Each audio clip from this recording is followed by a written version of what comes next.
What does it mean when experienced German generals, veterans of the Eastern Front and years of mechanized warfare, concluded that facing American artillery in World War II was worse than any weapon or battlefield they had known before? And how did that judgment emerge under the pressure, uncertainty, and cumulative consequences of modern industrial war? This question begins not with a single barrage, but with the moment German commanders realized that the character of the war against the United States Army was fundamentally different from what they had prepared for, because American artillery was not merely a supporting arm, but a system designed to dominate time, space, and morale. At the start of World War II, German doctrine emphasized maneuver, combined arms, and decisive engagement. Artillery was important, but it was expected to move with infantry, prepare assaults, and exploit breakthroughs. German officers believed that superior training and operational flexibility could compensate for material limitations. Early campaigns reinforced this belief. In Poland and France, German artillery faced opponents whose coordination and response times were slower. Even on the Eastern Front, where Soviet artillery was massive, it was often centralized, rigid, and vulnerable to disruption. These experiences shaped German expectations as the war expanded. American artillery entered the war later, and initially, German commanders underestimated it. Early encounters in North Africa suggested that American forces were inexperienced and uneven. However, even in these early battles, subtle signs appeared. German units began to report unusually rapid and accurate artillery responses. Unlike British or Soviet patterns, American fire seemed to arrive almost immediately after contact, often without prolonged registration. At first, these reports were dismissed as anomalies, attributed to local conditions or temporary advantages. The reality became harder to ignore as World War II progressed. American artillery doctrine emphasized flexibility, decentralization, and communication. Forward observers were embedded with frontline units, empowered to call for fire without navigating layers of command. This was a radical departure from German practice, where artillery was often tied more rigidly to pre-planned missions. Under pressure, American observers could request support from multiple battalions simultaneously, concentrating firepower with devastating speed.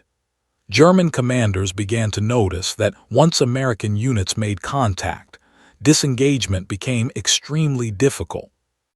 This realization carried immediate consequences on the battlefield. German infantry tactics relied on infiltration, probing weaknesses, and exploiting gaps. Against American forces, these methods triggered overwhelming artillery responses. Small unit engagements escalated rapidly into massive fire missions. German officers reported that positions thought to be concealed or secure were suddenly blanketed by shells within minutes. The uncertainty of when and where the next barrage would fall eroded confidence and disrupted planning. The psychological impact of American artillery became as significant as its physical effects. German soldiers were accustomed to artillery, but American fire patterns were different. Rather than brief preparatory bombardments, American artillery often delivered sustained, responsive fire that adjusted in real time. German veterans described the experience as inescapable. Even after moving, digging in, or dispersing, the fire followed. This created a sense of inevitability, a feeling that once detected, survival depended on luck rather than skill. World War II forced German commanders to operate under constant pressure from material inferiority, and American artillery magnified this pressure.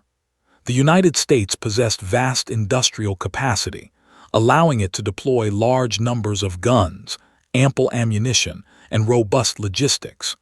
German artillery units, increasingly short of shells, could not match the volume or duration of American fire. Every engagement became a calculation of endurance, and American artillery tilted that calculation decisively. The uncertainty faced by German commanders grew as they attempted to adapt. Traditional counter-battery techniques proved less effective against American forces, which frequently displaced guns and employed deception.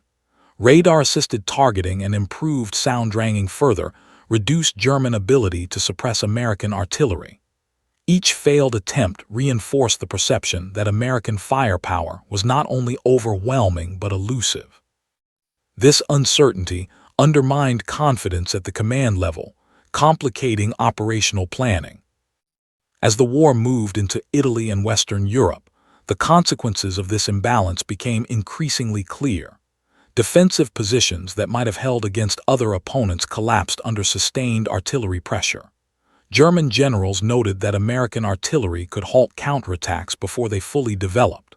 Concentrations of armor or infantry were detected and destroyed before they reached engagement range. The battlefield became transparent in ways that German doctrine had not anticipated. The Normandy campaign marked a turning point in German assessments. The bocage terrain initially limited maneuver, but it amplified the effectiveness of American artillery. Forward observers operated from elevated positions, calling down fire into hedgerows and sunken lanes. German units attempting to regroup or withdraw found themselves under continuous bombardment. Reports from this period frequently emphasized the relentlessness of American artillery, describing it as a constant presence rather than an episodic threat. German generals began to articulate their frustration in increasingly stark terms. Artillery was no longer seen as a supporting weapon, but as the decisive factor shaping engagements. American infantry advances were often preceded not by tanks, but by overwhelming fire. German commanders observed that American units were willing to pause, call for artillery, and let shells do the work rather than risk unnecessary casualties. This approach contrasted sharply with German practice, which increasingly relied on improvisation under material constraints. The pressure this imposed on German command decisions was severe. Counterattacks had to be launched quickly to avoid detection, yet haste increased vulnerability. Delays allowed American artillery to prepare. Every option carried risk, and American firepower narrowed the margin for success. This constant dilemma exemplified the broader experience of World War II, where technological and industrial disparities translated into operational dominance. The Battle of the Bulge provided one of the clearest demonstrations of American artillery's impact under extreme uncertainty. Initial German successes relied on surprise and poor weather that grounded Allied aircraft. However, even under these conditions, American artillery proved decisive. Decentralized command allowed units to respond rapidly despite disrupted communications. German attacks stalled repeatedly under intense fire, even when American infantry was outnumbered. German officers later acknowledged that once American artillery was brought to bear, momentum was lost. The consequences extended beyond individual battles. German strategic planning increasingly accounted for American artillery as a primary obstacle. Defensive lines were sited with artillery response in mind, and movements were conducted at night to reduce exposure. These adaptations reflected an acknowledgement of inferiority that eroded operational confidence. American artillery had reshaped the battlefield, forcing German commanders to fight reactively rather than proactively. By the later stages of World War II, German generals spoke openly about the futility of confronting American artillery head-on. Their assessments were not exaggerations born of defeat, but analytical conclusions drawn from repeated experience. The American system integrated communication, logistics, training, and doctrine into a coherent whole. It functioned reliably under pressure, reduced uncertainty for American commanders, and imposed overwhelming consequences on the enemy. This judgment was rooted in the lived reality of World War II combat.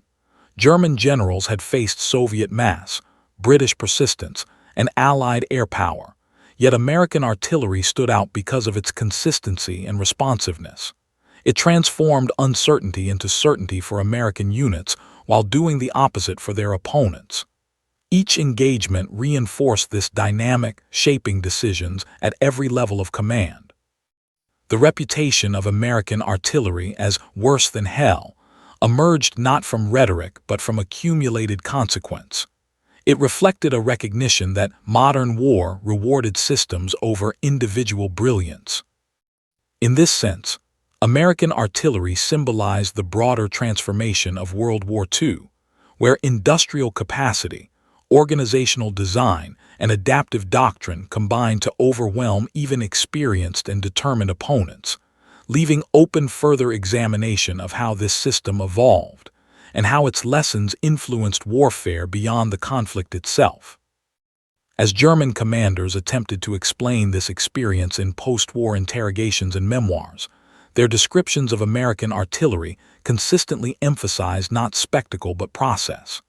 They spoke less about individual barrages and more about inevitability, about how once contact was made with American forces, artillery became an ever-present factor shaping every subsequent decision.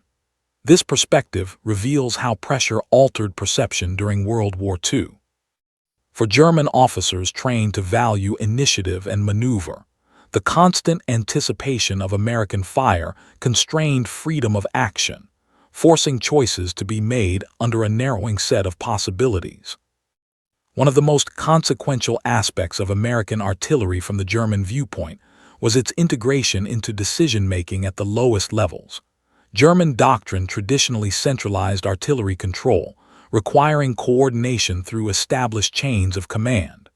Under combat pressure, this structure often proved slow to respond to rapidly changing situations. American practice reversed this relationship. Forward observers embedded with infantry companies possessed both authority and technical means to request immediate support. German generals recognized that this decentralization reduced uncertainty for American units while magnifying it for their opponents, because the timing and scale of fire could not be easily predicted. This imbalance influenced how German commanders assessed terrain. Ground that might have offered concealment or defensive advantage against other armies became liabilities when facing American artillery. Forests, villages, and reverse slopes, traditionally used to mask movement, were systematically targeted once identified by observers or reconnaissance. German reports increasingly noted that American fire did not simply neutralize positions, but rendered entire areas untenable. The consequence was a gradual erosion of the defensive depth upon which German tactics relied. The pressure of operating under this constant threat altered German command behavior. Orders became more conservative, emphasizing dispersion and concealment, yet these measures conflicted with the need to concentrate force for effective counterattack. This contradiction was a recurring theme in World War II, where technological superiority forced doctrinal compromises. German generals found themselves issuing orders that they knew reduced offensive potential but were necessary for survival. American artillery thus exerted influence not only through destruction, but through shaping enemy decision-making before contact occurred. Logistics further amplified this effect. American artillery units benefited from uninterrupted supply chains that allowed sustained fire over extended periods. German commanders, facing shortages of ammunition and transport, understood that they could not afford prolonged artillery duels. Each engagement risked exhausting limited resources. This asymmetry imposed strategic consequences. German operations increasingly sought to avoid engagement altogether, ceding initiative and territory rather than face predictable attrition under American fire. The uncertainty surrounding counterbattery efforts deepened this imbalance. German attempts to locate and suppress American guns often failed due to rapid displacement and effective camouflage. Improvements in American fire control, including radar and sound-ranging techniques, further reduced German options. Reports from late 1944 and early 1945 reflect a growing resignation among German artillery officers, who acknowledged that traditional methods no longer yielded reliable results. The battlefield had become asymmetrical in ways that doctrine could not easily address. American artillery's impact was also shaped by training and institutional culture. German generals noted that American gun crews demonstrated consistency rather than brilliance. Fire missions were executed methodically, with standardized procedures that functioned reliably under stress. This predictability paradoxically increased lethality, because it reduced the chance of error during chaotic conditions. In World War II, where uncertainty was pervasive, reliability became a decisive advantage. German forces, increasingly reliant on improvisation, struggled to match this consistency. Weather and terrain, often viewed as equalizers in combat, rarely diminished American artillery's effectiveness for long, while poor visibility could delay observation. American units adapted through pre-planned fires and rapid adjustment once conditions improved. German commanders observed that even when weather initially limited fire, it often resumed with overwhelming intensity. This adaptability reinforced the perception that American artillery was not bound by circumstances in the same way as other arms. The cumulative consequence of these experiences reshaped German strategic assessments. By late 1944, American artillery was identified as a primary obstacle to any meaningful offensive action in the West. Plans were revised to minimize exposure, often at the cost of speed and coordination. This defensive posture contrasted sharply with earlier phases of the war, highlighting how World War II evolved as material and organizational disparities widened. American artillery became a symbol of this evolution, representing a system that converted industrial strength into operational dominance. German generals, post-war statements reflected an understanding that their experience was not merely a matter of facing superior numbers. They recognized that American artillery represented a synthesis of doctrine, technology, and logistics that functioned coherently under pressure. This realization carried implications beyond the war itself. It suggested that future conflicts would be decided less by isolated tactical brilliance, and more by the ability to sustain coordinated action across time and space. Within this context, the phrase describing American artillery as worse than hell acquires analytical meaning. It conveyed the sense of being trapped within a system that left little room for adaptation or escape. For German commanders accustomed to shaping the battlefield through initiative, this experience was profoundly disorienting. It forced a reevaluation of assumptions about control, resilience, and the limits of human endurance under sustained fire. World War II thus transformed artillery from a supporting element into a central determinant of operational outcomes. American forces leveraged this transformation more effectively than any other army encountered by German generals. The pressure imposed by constant, responsive fire reduced uncertainty for one side while amplifying it for the other, creating a dynamic that repeated itself across campaigns. Each battle reinforced lessons learned in previous engagements, deepening the impact on German decision-making. This dynamic did not end with the cessation of hostilities. The memory of American artillery influenced post-war military thought in Germany and beyond. Analyses of the conflict increasingly emphasized systems integration and decentralized control as critical factors in modern warfare. The experiences of German generals facing American artillery became part of a broader effort to understand how World War II had redefined the relationship between technology, organization, and command, leaving open further exploration of how these lessons shaped military doctrine in the decades that followed.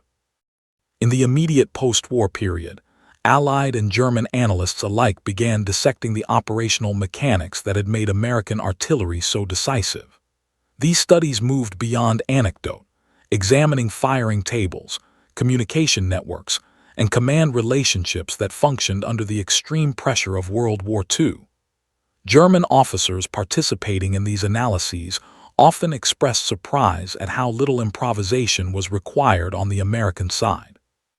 The system itself absorbed uncertainty, allowing individuals to focus on execution rather than adaptation.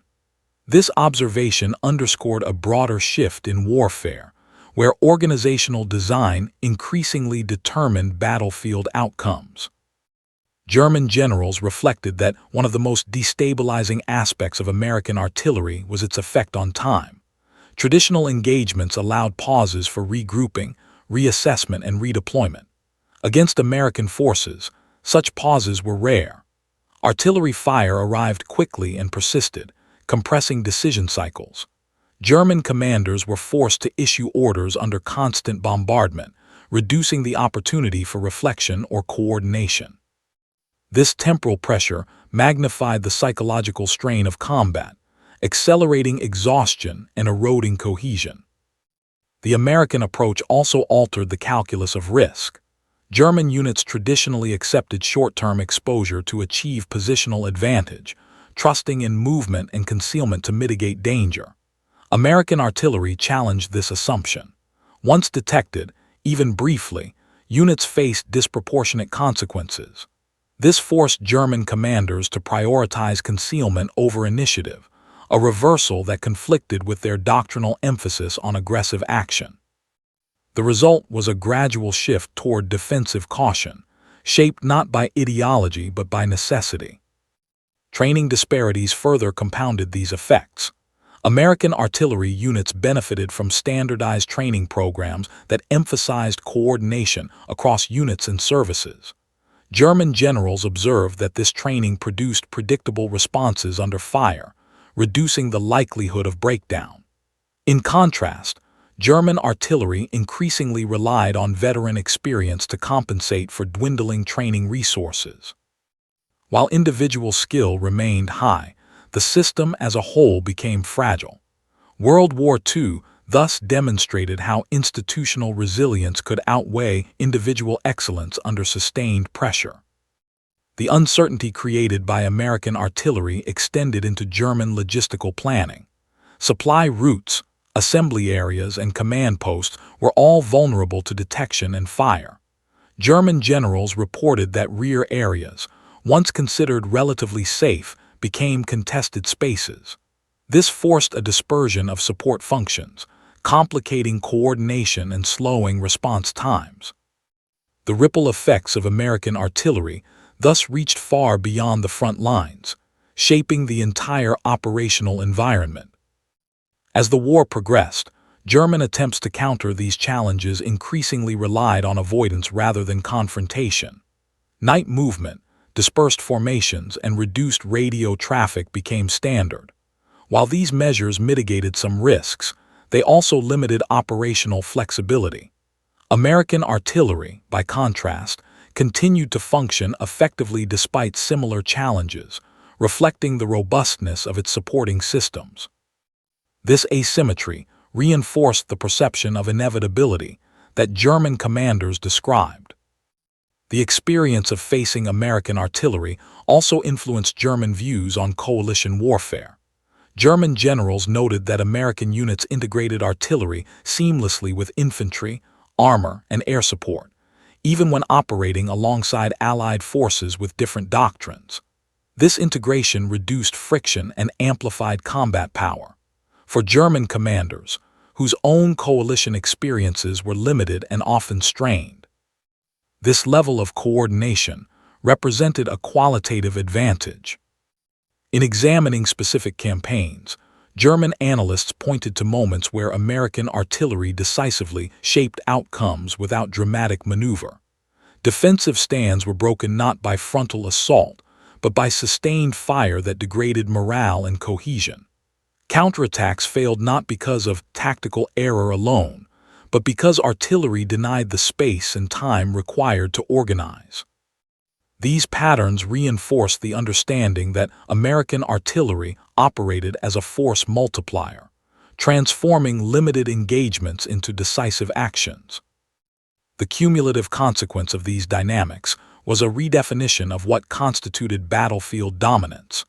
German generals came to view American artillery as a form of environmental control, shaping terrain and movement through fire rather than occupation.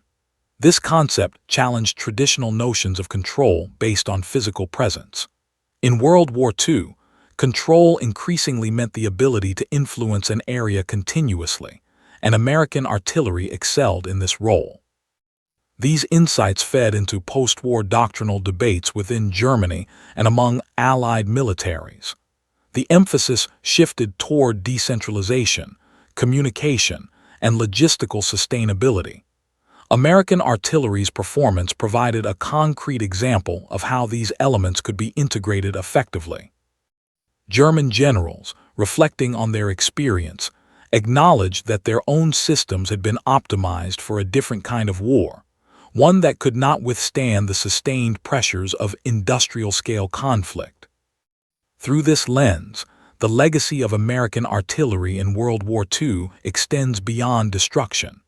It represents a turning point in how wars were fought and understood. German generals' assessments, forged under the stress of defeat, offered a sobering acknowledgment of this shift. Their experience highlighted how pressure, uncertainty, and consequence interacted within complex systems, shaping outcomes in ways that individual acts of bravery or skill could not easily counter, leaving open further inquiry into how such systems evolved in the Cold War era and beyond.